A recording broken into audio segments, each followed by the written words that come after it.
Meus amigos e amigas da advocacia, tudo bem?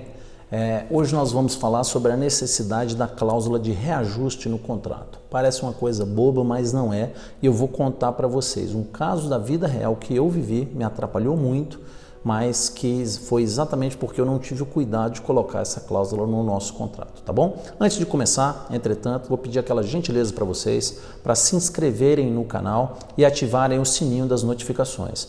Essas duas ações, não custam nada para você, mas nos ajudam demais. E vão fazer também com que o YouTube, quando você ingressar na plataforma, ele sugira para vocês os nossos novos vídeos, além de vocês receberem notificações. E para nós do canal aqui é muito importante porque à medida que eu vou ganhando inscritos, o YouTube passa a sugerir os nossos canais em diversas buscas que acontecem aí no mundo afora. E com isso a gente vai ganhando novos inscritos e o canal obviamente vai ficando turbinado e a gente vai se incentivando, tendo incentivo para continuar produzindo conteúdo para vocês, tá joia? Então vamos seguir em frente. Gente, olha o que é que aconteceu comigo. Determinada altura da história da minha advocacia, eu tinha um contrato em que estabeleci ali alguns honorários para assumir a causa com o cliente e estabeleci uma cláusula de êxito, né? O caso era o seguinte, era uma questão vinculada ao direito imobiliário, tratava de um imóvel que foi arrematado, um imóvel de vários milhões de reais, e o autor, meu cliente, e o meu cliente, que era o dono da propriedade, ele queria tentar anular a arrematação judicial. Então era uma ação muito complexa e já estava perdida. E exatamente por essa razão nós fixamos bons honorários de êxito de 20% sobre o valor total da propriedade e mais alguns honorários de entrada. Os honorários foram sobre o valor total. Os honorários eram o valor total, a diferença entre o valor arrematado e o valor de mercado, mas eram bons honorários.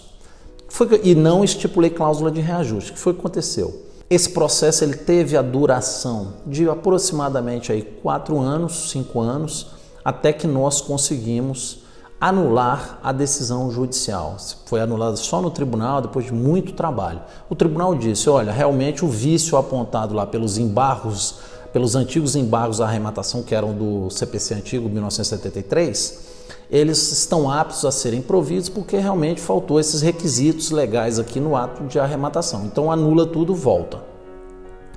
E aí eu cheguei para o meu cliente, confiante que receberia meus bons honorários, falei, olha, vim receber meus honorários, então você pode me pagar. Ele foi e me disse o seguinte, falou, não, tudo bem. Só que eu apresentei para ele uma planilha que eram os honorários de êxito fixados, corrigidos ao longo do tempo, afinal tinha 4 anos que eu estava ali trabalhando para ele. E aqueles honorários de êxito a gente fixou em um valor fixo, era um valor legal que a gente calculou na época. Vamos imaginar aí que fosse honorários de, vamos imaginar 100 mil reais, por exemplo. Quando chegou 5 anos depois da causa, obviamente que aqueles 100 mil reais originalmente fixados passaram a ser 50 mil. Naquela época a correção monetária, né, os indexadores estavam com valores maiores, ali cerca de 8, 9% ao ano, 10% ao ano. Então ele chegou para mim e falou, não, Antônio, eu não posso te pagar o que a gente estipulou no início do contrato, porque aquela cláusula ali, você não estipulou correção monetária nenhuma no valor, porque era uma cláusula que estava vinculada à velocidade de solução do problema.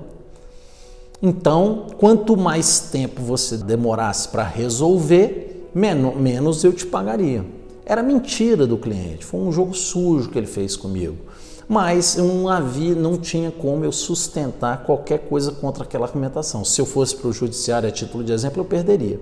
Então, o que é que eu tive que fazer? Me curvar e receber os honorários a menor. Realmente, ele economizou ali um bom dinheiro nas minhas custas e com a atitude de má fé. Mas não é essa a discussão. A discussão é a necessidade de você, advogado e advogada, sempre que fizer um contrato com cláusula de êxito, colocar a cláusula de reajuste.